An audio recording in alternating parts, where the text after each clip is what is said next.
Welcome to this story, one of the most unsettling cases ever noted in Philadelphia. Before we dive in, share in the comments where you're tuning in from and the exact time you started listening. It's always interesting to see the different places and hours of the day or night where these stories reach. The year was 1913, when the city of Philadelphia stood between two worlds, the rising hum of modernity and the fading echo of old families clinging to the remains of inherited prestige. The mansion on Spruce Street had been unoccupied for nearly a year, its high windows boarded from the inside, its garden grown wild around iron railings that caught the fog. When a light was seen flickering again behind those upper shutters, neighbors took notice. According to Mrs. Hallett, a laundress from across the street, it was a woman's shape pacing before the fire, no sound but her step, over and over again. That woman was later identified as Miss Evelyn Harrow, an heiress whose name had quietly vanished from society columns 2 years before. Her family, once prominent traders with connections to New York, had collapsed in scandal following the death of her father under circumstances never clarified in the county ledgers. The case of Blakely C. Fryer had been discussed then, a man found dead in similar fashion, though unrelated, at least officially. Some papers suggested Evelyn's father had been questioned privately by investigators in connection with Fryer's dealings, but no charges were filed, and all records concerning the interview disappeared by spring of 1911. By the time Evelyn returned to the city, the Harrow estate had been sold to an anonymous trust. Yet her reappearance was methodical. Servants hired under false names, deliveries made at odd hours, windows curtained from within. A constable recalled later, everything was proper, on paper, but the quiet there was unnatural. The first whispers began in January when a young telegraph clerk named Orrin Tate went missing. His last message had been recorded at the Western Union Post on Chestnut Street, a short delivery addressed simply to E.H. Private, Urgent. The slip survived, though its contents were never recovered. 2 weeks later, the same clerk's bicycle was found locked near the Harrow gate, its lamp still attached. The authorities questioned Miss Harrow briefly. She claimed ignorance, her voice described as calm, precise, with a faint tremor of rehearsed surprise. The incident might have been forgotten had it not been for the sound of hammering that neighbors reported from the cellar in early March. A night constable investigating said he found nothing, though his own testimony changed twice in later years. By April, Evelyn's name was again absent from all local registers. Yet the house lights burned late into the night, faint silhouettes moving behind the drawn curtains. One tenant from across the street, a widower named Dr. Wilkes, wrote in his diary, "If there is one within those walls, there are two, and one not by choice." The connection between Evelyn's reclusive habits and the vanished clerk became local obsession. Some whispered she had inherited more than her father's fortune, that she had taken on his debts and his enemies. Others claimed the cellar once used for wine storage was converted for darker purpose. The Philadelphia Ledger briefly mentioned the Fryer case again, as if by accident, in an editorial about unresolved affairs of finance and blood. It was quietly retracted the next day. The mansion's front door remained unopened through the summer of 1913. Yet each dusk, the same light flickered in the upper study window, the same one where a woman's shape had first been seen pacing. Years later, when the house was entered at last, the mirrors on that floor were found, all turned to face the wall. By the end of that summer, Philadelphia's heat had grown oppressive, pressing down on the narrow streets near the Harrow mansion until even the cobblestones seemed to sweat. It was during those long, airless nights that the household's isolation became more pronounced. Bread and coal were left at the back gate, and the deliverymen reported never seeing a servant. One described hearing a low, rhythmic sound from within, perhaps machinery, or perhaps something else entirely. Miss Harrow herself was seen rarely, most often just after dawn, veiled and gloved, walking the perimeter of her neglected garden. Several neighbors claimed she sometimes paused beneath the elm by the fence and looked upward toward a window on the opposite side of the house. When asked what drew her gaze, no one could say for certain, though one of the milk boys swore he once saw a face at that window that wasn't hers. The Harrow family's history, as reconstructed from city records, was one of refinement and decline. Her father, Lawrence Harrow, had inherited shipping shares that connected their fortune to the same Atlantic firms once used by Blakely C. Fryer. The Fryer investigation, though concluded on paper, had left a residue of suspicion, questions about missing funds, accounts settled with untraceable cash, and rumors of unregistered insurance claims. It was whispered that Evelyn had been sent abroad in 1911 to quiet the talk, returning only when the gossip had cooled. If that was the case, it had not cooled enough. Reporters who remembered the Fryer scandal began making discreet inquiries when Evelyn's name reappeared in city directories. One, a young journalist named Peter Cavanaugh, wrote later in his private notes, "There was something precise about her answers, as if each word were chosen to close a door." His notes describe his final visit to the mansion that autumn. He had been granted an interview under the pretext of writing a piece on the modern independence of women of means. He was led through a narrow side entry by a silent housemaid. Inside, he noted the air was dry, heavy with the scent of coal oil and metal. Evelyn received him in the upper drawing room. He wrote that she was courteous, almost warm, but her eyes seemed to drift toward the doorway every few minutes, as though expecting someone else to enter. When asked about her future plans, she replied simply, "I am finishing something begun long before I was born." The article was never published.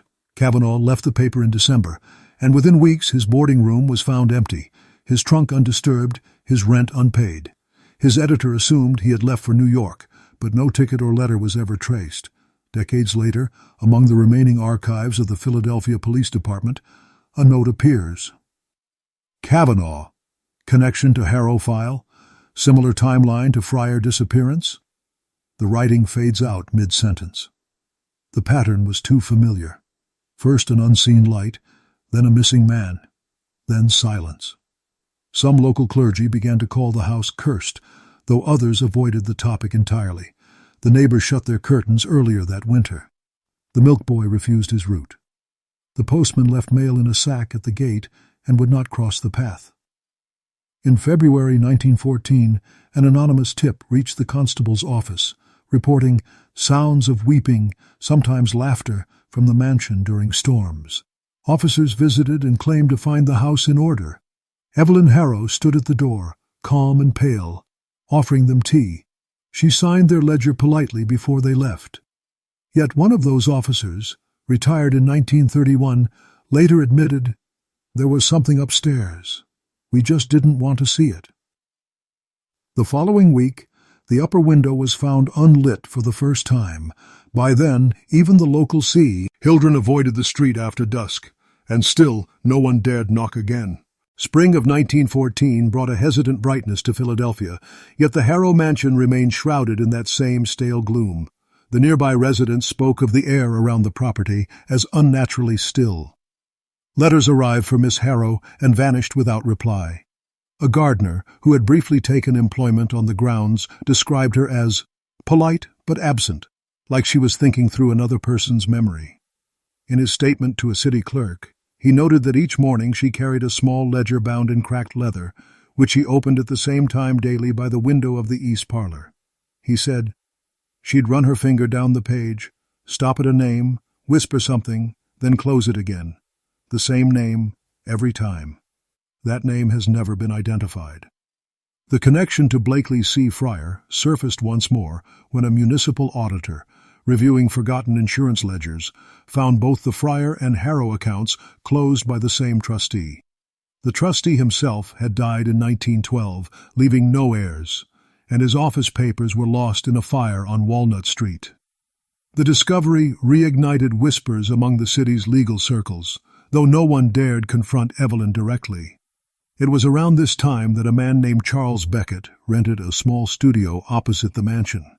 He claimed later that he often saw movement behind the second-floor curtains at irregular hours. Two figures, one tall, one slight. He told his landlady, "There's someone else in there. The way they move. It isn't servant and mistress. It's something closer." In April, the mansion's gas line failed. Workmen were called to inspect the lower chambers. They reported the fittings were decades old, yet in the far corner of the cellar, they found a series of wooden crates labeled only with numbers. When questioned, Miss Harrow dismissed them as old family shipments, nothing of interest. She paid the men promptly and asked them not to return. One later remarked in a tavern, "She smiled like she knew I'd already told someone." 2 nights afterward, his rented room caught fire. He survived, but his statement in the city's repair log was later crossed out in thick ink. The handwriting is unknown. As months passed, the mansion's presence grew heavier, even in daylight. Merchants refused to deliver after sundown. The milk boy moved to his uncle's farm. In June, a letter addressed to Evelyn H. was returned to the post office, stamped, "Addressee deceased." Yet the light in the upper window reappeared that same night. The constable wrote, "Impossible to confirm occupancy. Curtains moved twice." The entry was signed but later removed from official records. Those who walked the street at dusk spoke of faint piano notes drifting from the house, though no one ever saw an instrument brought inside. The melody was said to repeat in uneven bars, a pattern more mechanical than musical.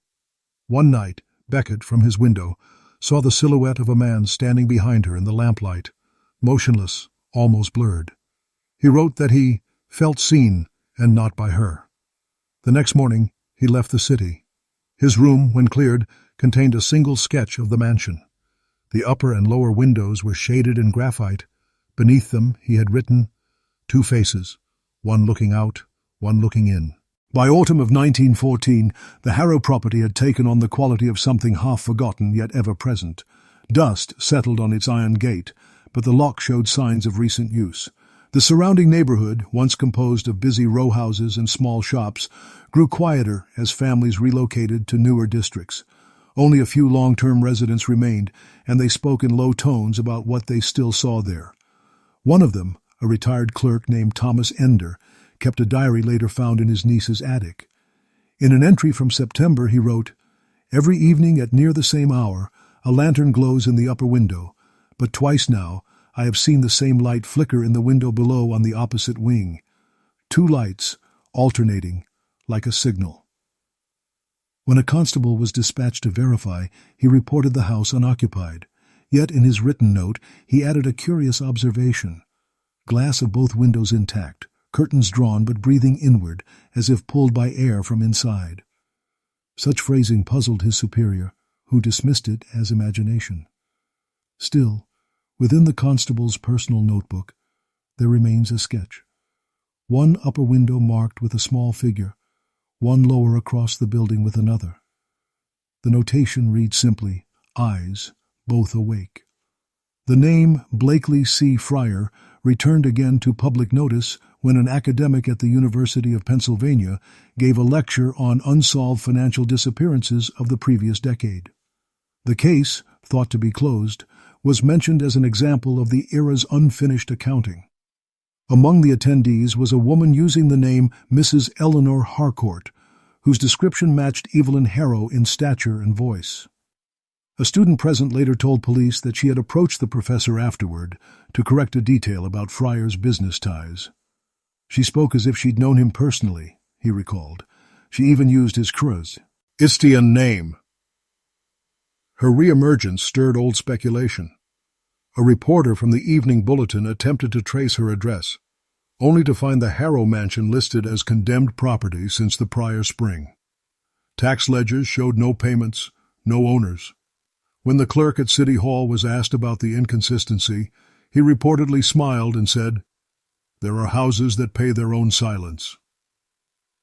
The following month, a boy chasing a stray dog onto the grounds returned pale and wordless. His mother later told a nurse he had seen a man standing behind the glass, watching, but the glass didn't show him clear, like it bent around him. The boy refused to walk near Spruce Street again. His account, quietly entered in the neighborhood constable's book, was followed by a simple note written in another hand. "Second sighting confirmed. Both sides of the house." By winter, the light in the upper window had steadied to a dull orange glow, as if a lamp had been left burning behind thick drapes. The lower window opposite showed only darkness, but some evenings, when fog pressed low over the street, onlookers swore they saw movement, a faint shadow leaning close to the glass, then retreating, as though not wanting to be seen, but unable to resist looking. It became a pattern, 2 points of focus, 2 unseen occupants, one always observing, one always observed. By the turn of 1915, the Harrow mansion stood as an unwanted inheritance of rumor. Few approached it willingly, and those who did came out altered, quieter, unsure of what they'd witnessed. A new constable, assigned to the ward, attempted a formal inspection in February. His report, later filed among routine property notes, describes unfurnished rooms with fresh dust, yet footprints leading between the front hall and rear corridor, consistent with repeated pacing. He recorded no evidence of entry, yet he noted an open ledger on a marble table, its pages brittle, written in 2 distinct hands. One column contained household expenses, the other a sequence of names with dates beside them. The earliest date matched the year Blakely C. Fryer was declared dead, the latest, February 4, 1915. That entry read only, Kavanaugh, paid. The constable sealed the room and delivered the ledger to his superior, but within a week it was missing from the file cabinet. He resigned later that month, telling a colleague, "It's not the house that's wrong, it's what remembers." That same spring, Professor Raymond Lyle, the academic who had mentioned the Fryer case publicly, received an unsigned letter written in neat, feminine script. It thanked him for keeping the memory of the departed honest. It was postmarked Philadelphia, but carried no return address. Lyle dismissed it as an admirer's note until he noticed the scent of coal oil on the paper, the same smell reporters had once described clinging to Evelyn Harrow's clothing. The city itself seemed to turn against that corner of Spruce Street. Street lamps failed and were left unrepaired. 2 houses adjacent were sold to speculators who never moved in. During a thunderstorm in June, lightning struck one of the mansion's chimneys, blackening the upper stone. The fire brigade arrived to find rain already quenching the flame, yet witnesses say the smoke continued to curl from the windows long after the storm ended. When they entered to verify damage, the interior walls were cold. One fireman recalled hearing a piano key struck once, then again, lower this time, as if by a single finger. No one claimed responsibility for the mansion after that. Notices were posted for demolition, but never acted upon. Every document required for sale seemed to vanish before signing. In the city archives, the lot is still listed under estate, frozen pending verification. The handwriting of the note is the same as on the 1913 missing persons form for Orrin Tate. As years passed, scholars reviewing the Fryer affair began to draw private parallels between his vanished ledgers and those found within the Harrow property. One article in the Pennsylvania Historical Quarterly suggested that the family fortune might have been preserved through informal settlements. The editor received a visit the following week from a veiled woman who requested firmly and politely that the issue be withdrawn from circulation. He later told a colleague, "She never said her name. She didn't need to." When the city conducted a street survey in late 1915, the Harrow mansion was still recorded as standing, occupied by female of means, discreet, no dependents. The notation was crossed out in 1916 with a line so heavy it tore the page. No further occupants were listed. Still, from certain angles at dusk, passers-by claimed the upper window gleamed faintly, like an ember refusing to die, while the opposite side remained dim, except for a single shadow sometimes seen leaning close to the glass, as if listening. By 1916, Spruce Street had taken on a neglected quietness that city officials attributed to redevelopment delay. But those who lived near the Harrow mansion knew it wasn't paperwork that kept people away. The building seemed to breathe on still nights, as if the draft through its chimneys carried a pulse. A clerk from the tax office, sent to verify the lot's dimensions, wrote privately that he'd never seen stone so blackened without soot, as if time itself had rubbed it raw. He didn't return for the second survey. In April of that year, a series of mild tremors shook the district. Only the Harrow property showed damage. The north-facing wall had cracked from roofline to basement, narrowly missing the two windows that had become the focus of countless reports. When inspectors arrived, the windows were both intact but smeared from inside, as though touched by hands damp with oil. The men left their tools and refused to finish the assessment. They said they'd heard a sound between the floors. A slow tread, not heavy enough for a man, not light enough for a child. The same week, a private letter surfaced among Professor Lyle's papers, written by a former maid of the Harrow household who had fled service in 1913.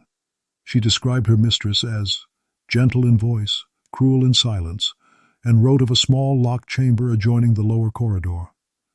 She said it was a wine room, the maid recalled, but I never saw a bottle, only ledgers and something like cloth rolled into sacks. The letter ended abruptly with the words, "She speaks to them still." It was around this time that local rumor placed Evelyn Harrow once again in polite society, though never under her own name. A church ledger lists a donation from a Mrs. E. H. Line for maintenance of widows of the dockyards, written in the same careful hand that had appeared on earlier property receipts. Witnesses said a woman, Heiress, hatching her description, attended the evening service once, sitting apart from the others, face half shadowed by her hat. When the minister quoted scripture on confession, she rose and left without a sound. That was the last sighting confirmed before the influenza years that would erase so many names from civic memory. In the absence of living witnesses, the house became its own rumor. Some said a Board of Health officer entered in 1917 and found the hearth still warm, though no fire burned. Others spoke of a faint light that pulsed behind the lower glass on nights near the anniversary of Fryer's death. None of these accounts reached official record. They survive only in the margins of family letters and fading news notes. What does remain verifiable is the pattern, the intersection of vanished men, lost ledgers, and one address whose taxes remained inexplicably in order. When Professor Lyle revisited his notes in 1920, he circled the address and wrote, "Fryer, Harrow, Fryer, same hand, same ink."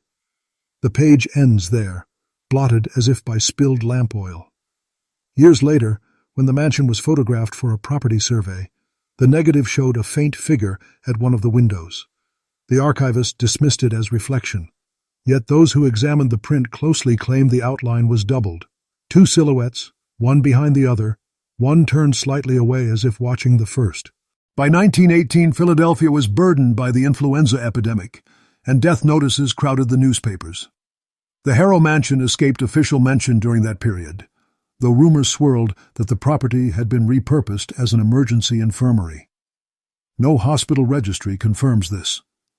What can be confirmed is that a Red Cross volunteer named Margaret Ellison listed the address in her personal diary. Her entry reads, "Called upon Spruce Street residents, windows shuttered but door unlocked. No response to knocking. Heard music, faintly mechanical. Thought it a phonograph. Left rations by door. Upon turning back, noticed upper window partly open, curtain drawn. A woman's voice said, 'There's no sickness here.' Margaret never returned. 2 months later, she was found dead of the fever, though her colleagues remembered her last note about the house that refused medicine. The Blakely C. Fryer case resurfaced briefly when a junior reporter sought to compare early-century unsolved disappearances. He obtained partial access to police storage and noted, Harrow and Fryer ledgers, same column structure, identical numbering. 2 sets missing, likely removed by prior clerk. His editor refused to print. The reporter left the city and later joined military service in France, where he was listed as missing in 1919. By then, the Harrow mansion's ownership had become a puzzle for municipal lawyers. The estate had no living heir, yet its bills, utilities, taxes, minor upkeep, were all recorded as paid. The checks bore a name that matched none on city rolls, E. L. Harrow. The bank refused to discuss the account. One teller later claimed the handwriting was the kind you see when someone tries to make their hand forget itself. That phrase appears verbatim in his resignation letter filed the same year. It was during this strange interlude that locals began reporting lights in both the upper and opposite lower windows again. "Never at once," said a retired postman. "One would dim, then the other would glow, like 2 lungs drawing the same breath." A surviving photograph from a 1920s survey supports part of this. In the background, faint behind tree branches, the house shows two dim points of reflection aligned exactly as described. The photographer, interviewed decades later, admitted he had felt watched while setting up his frame. "I thought it was my assistant behind me," he said, "but when I turned, the path was empty. Still, the window caught the light like an eye." By the early 1920s, the mansion was marked awaiting redevelopment.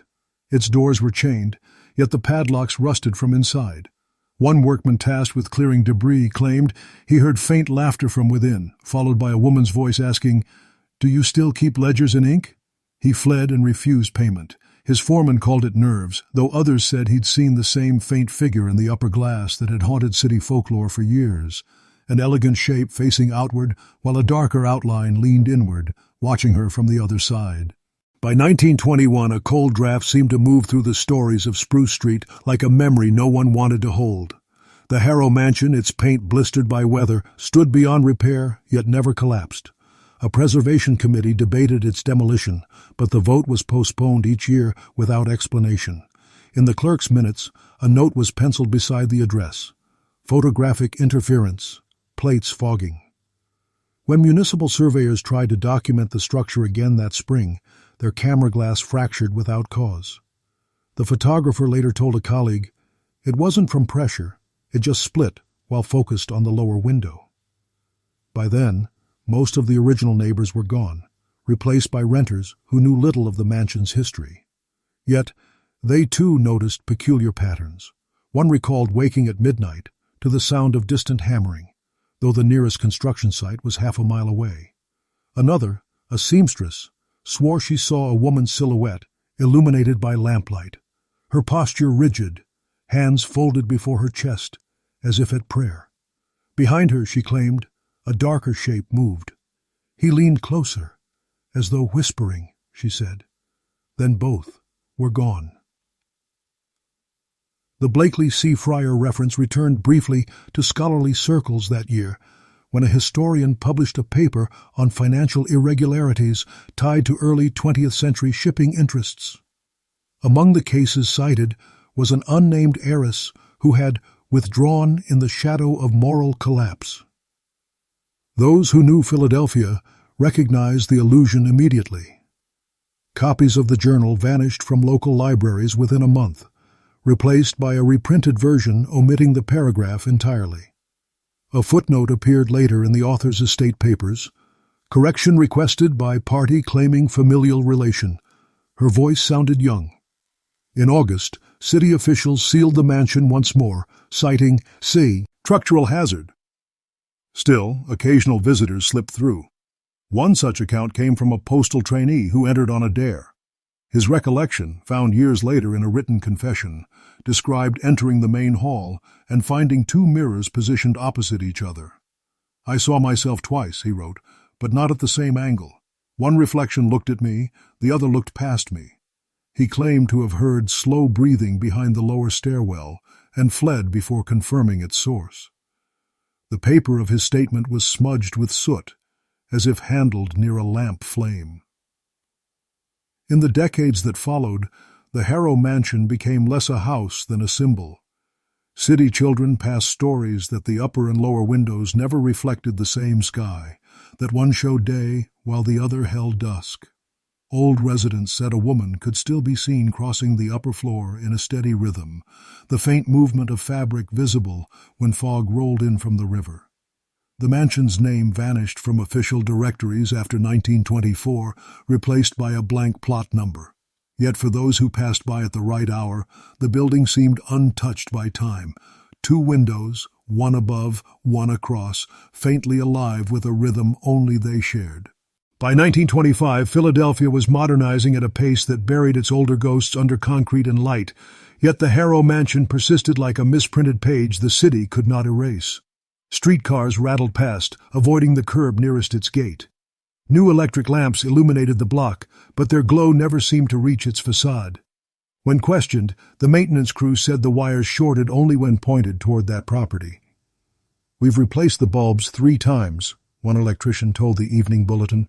but every one of them flickered out as if someone inside was breathing on them. The property was finally scheduled for demolition in autumn. The company assigned to the task, Dwyer Sons, withdrew a week before the work was to begin.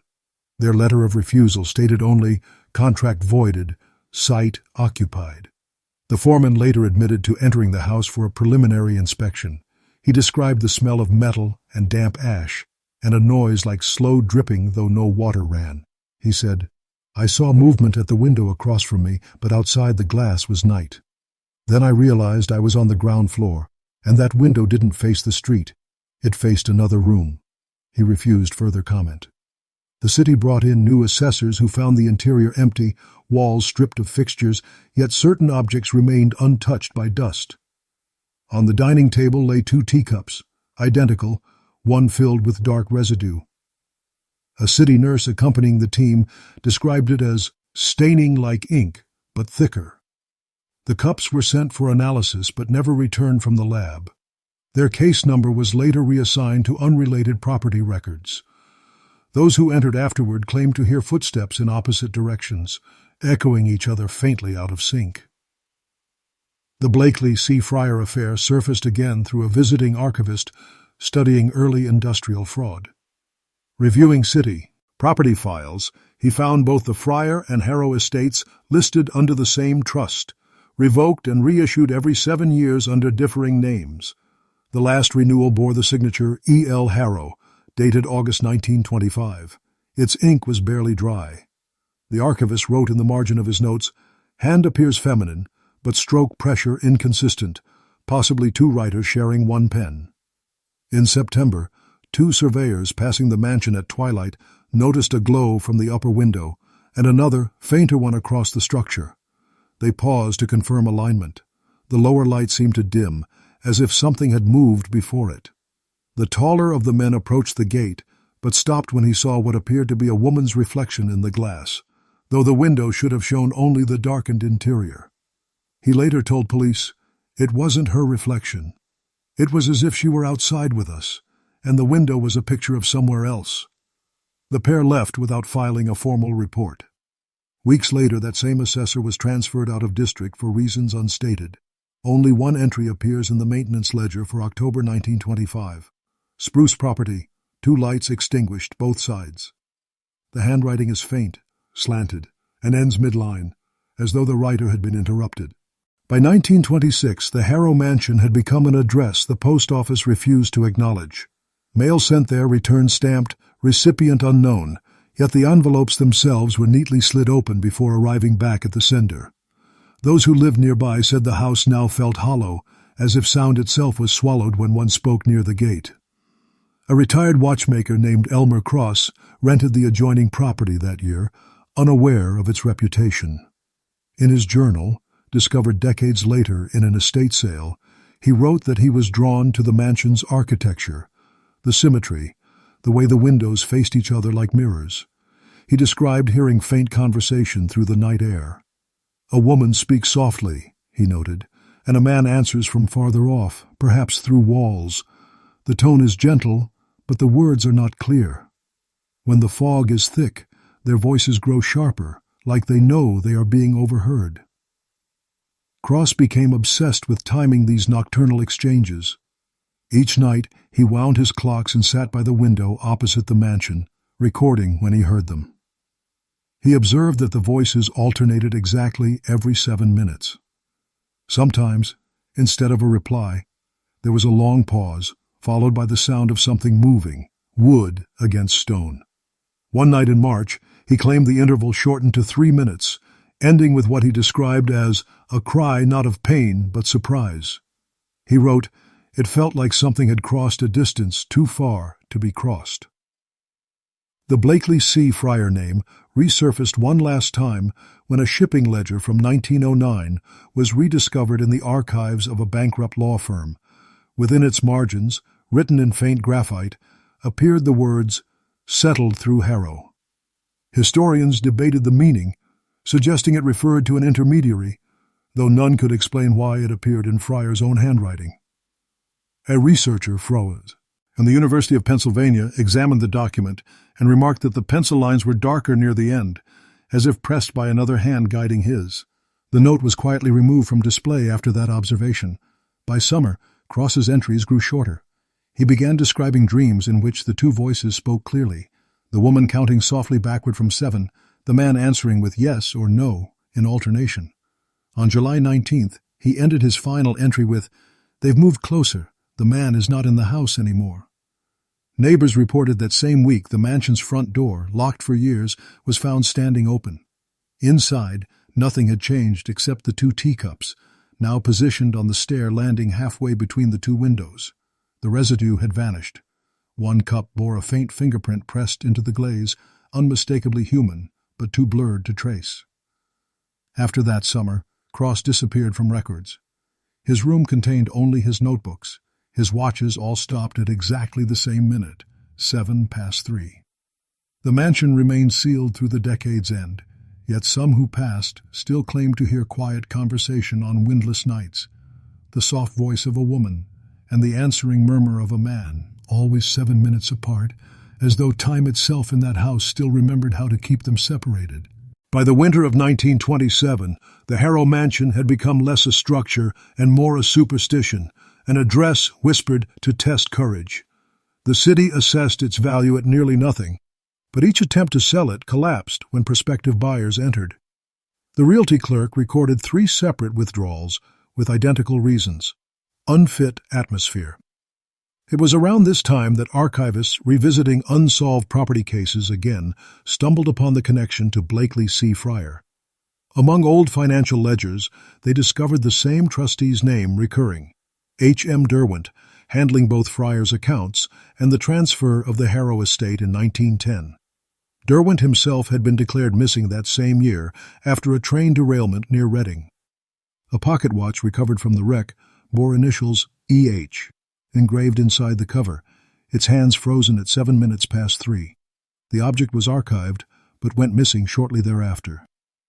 In 1928, a new clerk named Rosalind Kent took interest in the property's missing tax files. Her surviving notebook, now stored at the Historical Society, notes how every document connected to the mansion shifts places within the drawer, as if moved when no one is present. Kent described seeing handwriting appear on blank pages, lines of looping ink forming without sound. She wrote, "It writes only 2 words each time.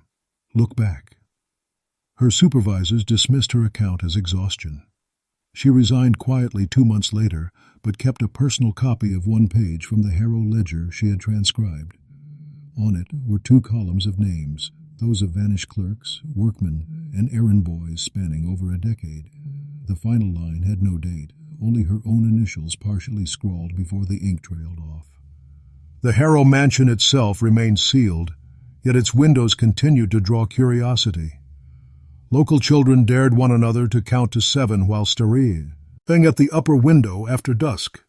Few reached the end without turning away.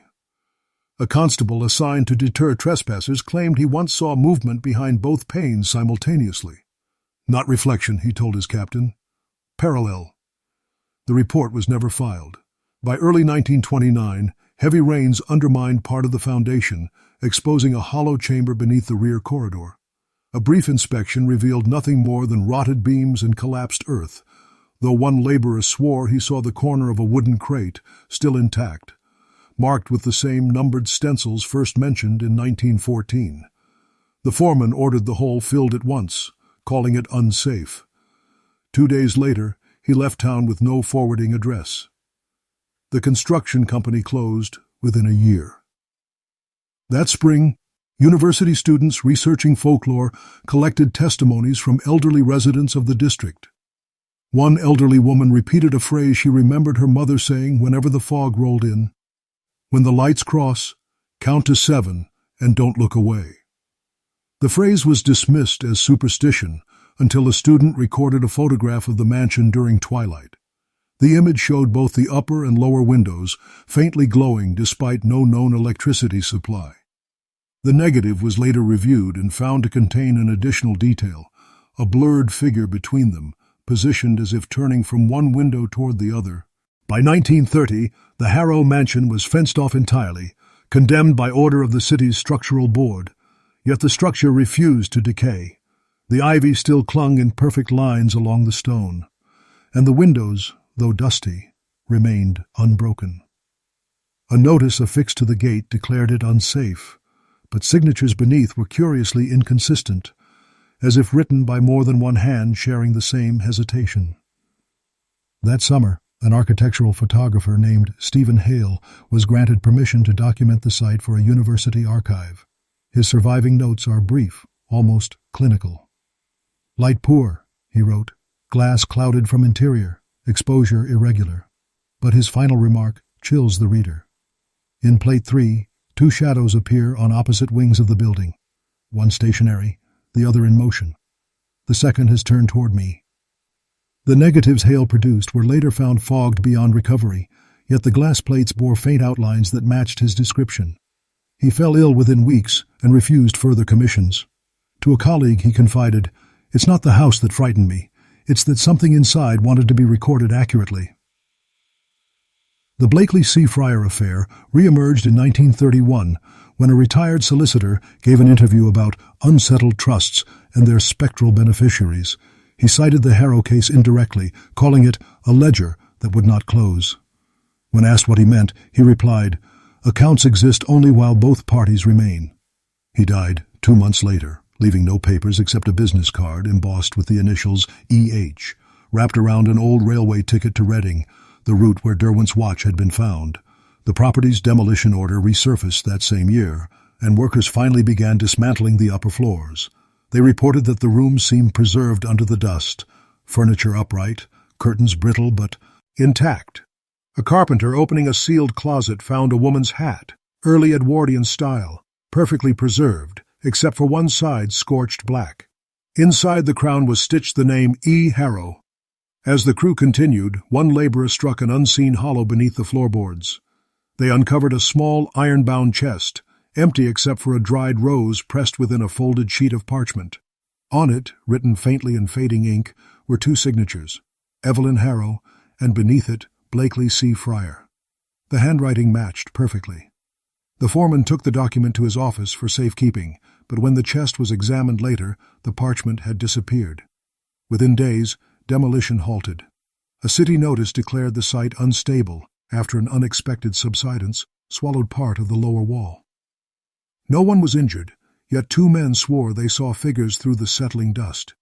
A woman descending the staircase, and a man standing at the far window. Both vanished when the air cleared. The ruins were left untouched after that. A temporary fence was erected and never removed. Within a year, weeds had grown through the cracks, but the windows, one upper, one opposite lower, remained visible, their glass still whole. Neighbors said that when the moon fell at a certain angle, faint reflections moved across them, not aligning with any living passerby, as though the house remembered its own inhabitants. By 1932, the Harrow mansion was reduced to a roofless shell, its walls braced with timber like a carcass resisting burial. The city planned to clear the debris entirely, but paperwork stalled again when ownership questions arose. No heir, no buyer, no trustee would claim the land. Still, taxes continued to be paid under the name E. L. Harrow, always in precise copperplate handwriting, always posted from within city limits. The receipts bore faint smudges of soot, as if folded near a lamp flame. The clerk who processed them wrote in the margin, "Ink pressure changes mid-stroke," as if one hand paused for another. That same month, she left the office citing nervous exhaustion. She told a friend, "Every time I sign my name now, it doesn't look like mine." The ruins drew curiosity seekers despite warning signs. Among them was a medical student named Harold Piers, who hoped to recover architectural fragments for study. His surviving letter to his brother describes entering through a breach in the side wall and finding the staircase still intact. "The steps give slightly," he wrote, "but there's a smell of oil, as if the lamps had just been put out." He reached the landing between the 2 famous windows and found them both still in place, unbroken, their panes coated in dust, except for narrow, clear ovals at eye level. "Someone has been looking out recently," he added. Beneath one window he found a small porcelain cup, half filled with hardened residue. The cup, matched descriptions from the 1915 constable report. He carried it away in his pack. 2 weeks later, he was hospitalized for persistent tremors. He muttered about voices arguing in different rooms of the same house. The cup was lost during his treatment.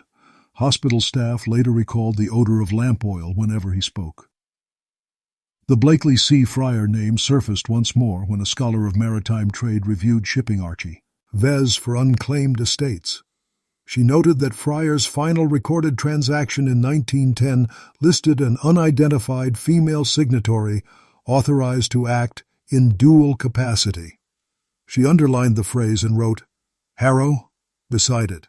Her article was never published. She died of sudden illness that winter, though colleagues found the draft in her desk with every mention of the Harrow family inked out in a darker shade than the rest of the text. The page edges smelled faintly of burnt paper. By 1934, the mansion lot was officially reclassified as municipal land.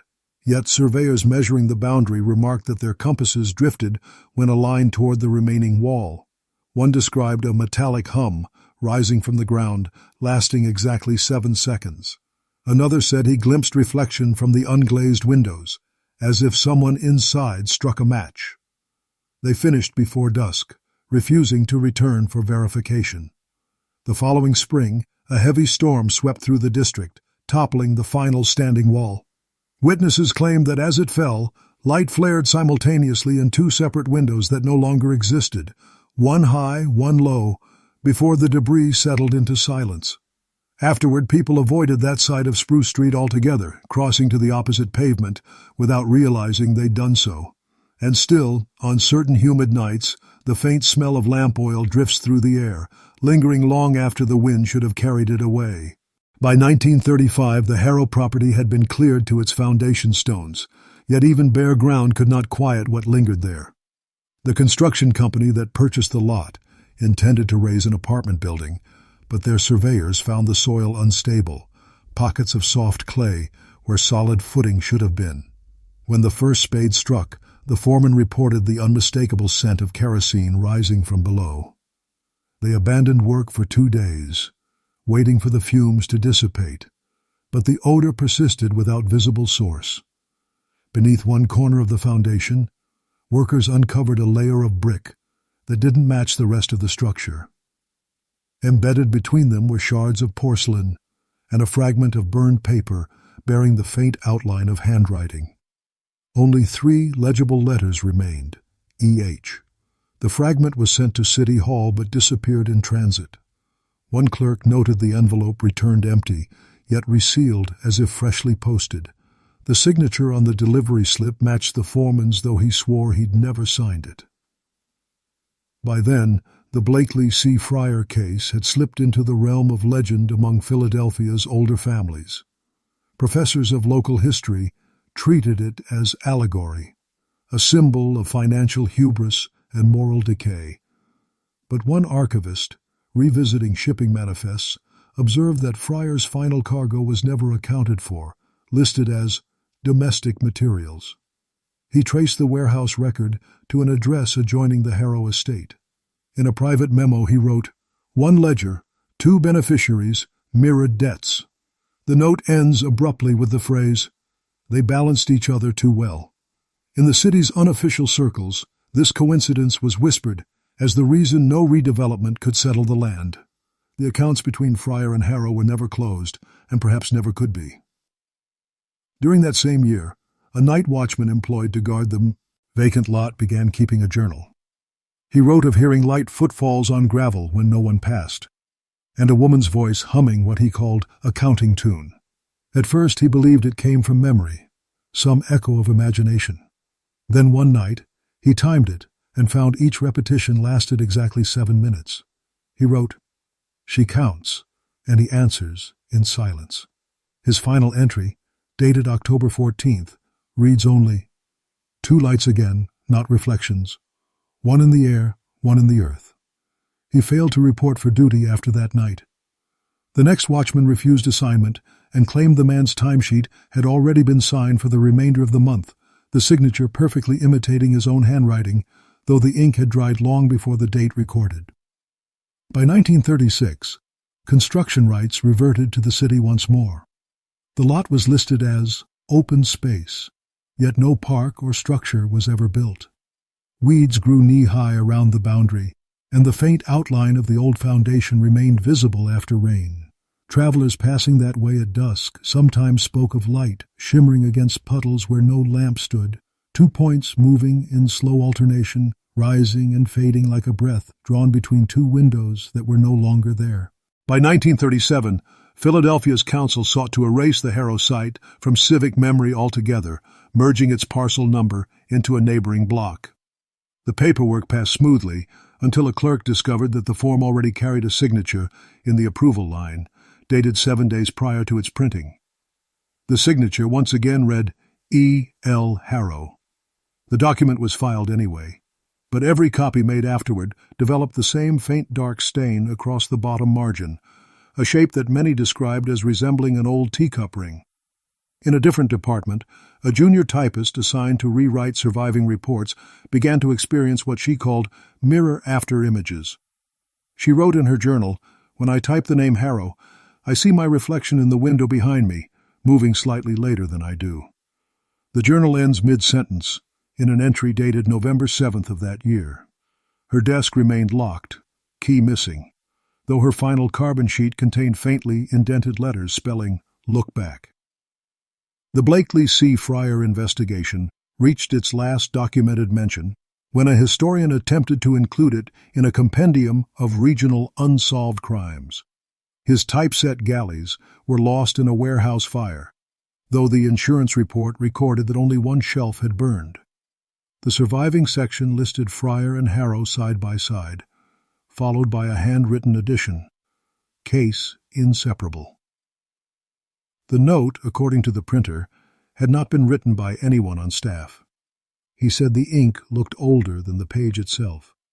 The historian, when questioned, smiled and said, "Then perhaps the story wrote itself." The Harrow ground became a patch of overgrowth between 2 newer buildings. Residents claimed their dogs refused to cross it, pulling against leashes until the path turned away. At night, locals swore the air grew colder along that strip, the street lamps dimming by degrees as one passed. A single gaslight remained crooked opposite the site, and children told tales that if you stared into its glass, you could glimpse 2 faces reflected faintly in the flame, one watching, one turning away. Police dismissed these reports as tricks of shadow, yet on humid evenings, the smell of lamp oil returned. A constable noted it in his patrol book beside a crude map of the block. His final notation read, "Scent strongest near invisible line where house once stood." When archivists revisited property maps decades later, they found that every photograph taken of that section of Spruce Street showed an inexplicable blur where the Harrow lot should appear. No vegetation, no structure, only distortion, as if the film refused to hold the image. One archivist remarked, "It's not missing, it's unwanting." In those blurred frames, faint lines of light sometimes appeared parallel to each other, one higher, one lower, glowing just enough to suggest the pattern of windows long since gone. By 1938, the Harrow site was a thin scar between 2 warehouses, fenced with corrugated metal that whined whenever wind pushed through. Nothing grew there anymore. Even weeds browned and folded back into the soil, as though the ground itself refused life.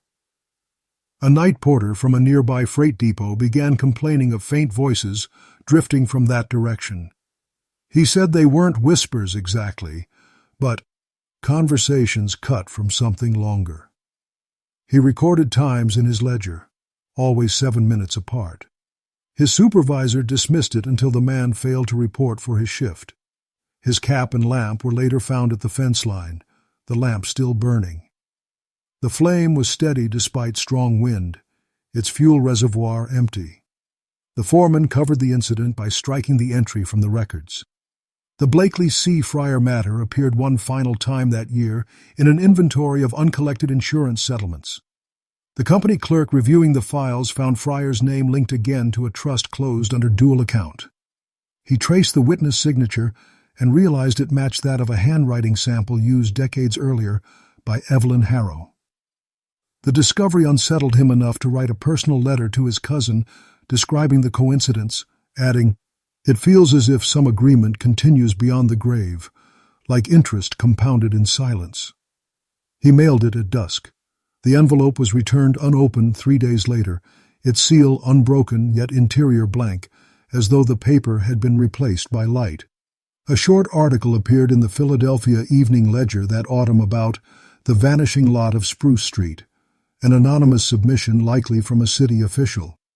It claimed that workers heard the sound of piano notes near the site on foggy nights, always one sequence, 7 tones descending. The article ran once before being removed in later editions. The newsroom janitor found the page in the waste bin with a handwritten annotation in the margin. "No sickness here." Scholars later recognized the phrase from the diary of Red Cross volunteer Margaret Ellison, who had visited the mansion during the influenza outbreak. How the phrase reappeared decades later in identical handwriting remains unexplained. Weathered neighbors still spoke of the air pressure changing when storms rolled in over the block, as if the space itself inhaled. Truck drivers passing late described headlights dimming near the intersection, flickering twice before regaining strength. One claimed he saw a woman's silhouette standing beyond the fence, motionless and clear, though rain fell hard enough to blur everything else. When he stepped closer, he saw a second shape behind her, taller, watching from the angle of where the lower window once had been. The wind rose then, slamming the metal sheet so violently he fell backward. When he looked again, both shapes were gone, and his truck clock had stopped at exactly 3:07. By 1939, the Harrow site had turned into what locals simply called the Pause. It was not haunted in the theatrical sense. It was quieter, stranger, a silence that deepened sound itself. Passing carts slowed without intention, footsteps softened, and conversation thinned out near the fence line. The space seemed to demand a kind of reverence. A reporter assigned to write a civic feature on forgotten properties approached the subject skeptically. His draft survives in partial carbon copy. He described the ground as cold though sunlit, and noted that birds avoided it. Turning mid-flight as though encountering glass, he wrote, "The air here weighs differently, like breath withheld by someone standing close behind you." The manuscript stops abruptly mid-sentence, the final line reading, "Two reflections in a puddle, one facing me." The file clerk who later handled his notes remarked on a curious pattern. The typewriter keys struck deeper whenever the words Harrow or window appeared, as if someone heavier had leaned over the writer's shoulder. She burned the pages after filing, saying she did not wish to keep that weight of another hand. City maps published that year show the parcel as open space, but photographs of the same intersection contradict the surveyor's notes. The lot appears narrower, as though the buildings on either side have inched closer, compressing the memory of what once stood there. The photograph's margins blur near the ground where the front steps had been, producing 2 faint smudges of light at uneven heights, one exactly where the upper study window had aligned, the other at ground level on the opposite wall. Experts called it lens flare. Those familiar with the legend were less convinced. The Blakely C. Fryer case lingered only in academic footnotes by then, a curiosity from another era. Yet during a symposium on maritime law that spring, an ELDA Raleigh professor recounted how both Fryer's and Harrow's trusts were balanced accounts, each closing the other. He ended his talk by saying, "They were never debtor and creditor, they were mirror and reflection." Attendees remembered the silence that followed, the professor's eyes fixed not on his audience, but on the window behind them, where sunlight flickered twice before fading out. The last verifiable mention of the Harrow property in municipal records occurs in late 1939. A maintenance order lists fence inspection, repaired after storm damage. The foreman who signed it later told his apprentice that the wind had bent the panels inward, as if from pressure inside the lot. He replaced the bolts and added new supports. Before leaving, he looked once through a gap and saw what he swore were 2 figures standing exactly where the house's windows once faced each other. He described their posture as patient, not menacing. One figure watching outward, the other turned slightly toward it, as though waiting for instruction. He left the site without sealing the final panel. The next morning, that section of the fence was gone, carried off by a wind that no one else in the city reported feeling.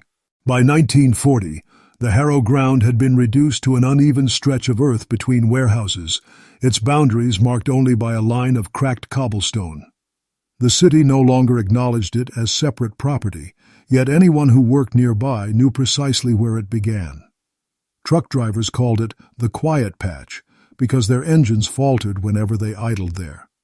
During the summer, a night watchman for the adjoining warehouse noted strange reflections in the windows of his building, as though light came from a source just out of sight beyond the fence. He wrote in his report, "There's no light fixture on that side, but something flares twice every hour, once high, once low."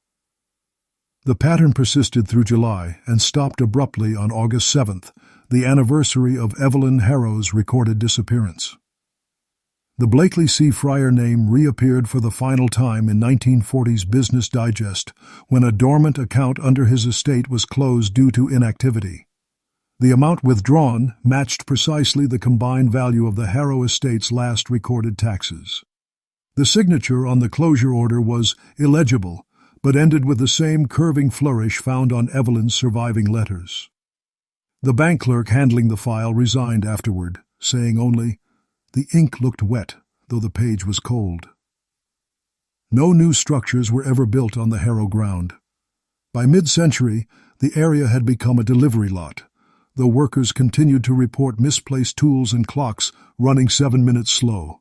When interviewed in 1950, one of the older drivers claimed to have glimpsed a woman's reflection in his side mirror, her face calm, her hand resting lightly on the window frame of nothing. He said a second reflection appeared just behind hers, a tall figure whose outline was clearer than his own. "They looked content," he said quietly, "like two people who had finally agreed on something." The city eventually paved over the lot, laying concrete to extend the loading dock. Even so, the spot where the mansion once stood cracked first each winter. Ice formed there even in mild frost. On still nights, residents of the neighboring apartments reported faint mechanical tones, 7 descending notes, drifting through the air just before dawn. When asked if they were troubled by it, one woman replied, "It isn't a song, it's remembering itself." Today, the address no longer exists. Maps show only a blank parcel between warehouses, but older locals still lower their voices when passing that stretch of Spruce Street. They say the air feels thicker, that lamps seem to dim without cause, and that when the fog settles low, two shapes sometimes appear behind it, a woman standing close to where the upper window once was, and a man on the opposite side, half hidden, still watching her from within the dark. And when the fog finally lifts, nothing remains but silence, a faint scent of lamp oil, and the sense that the conversation between them has never truly ended.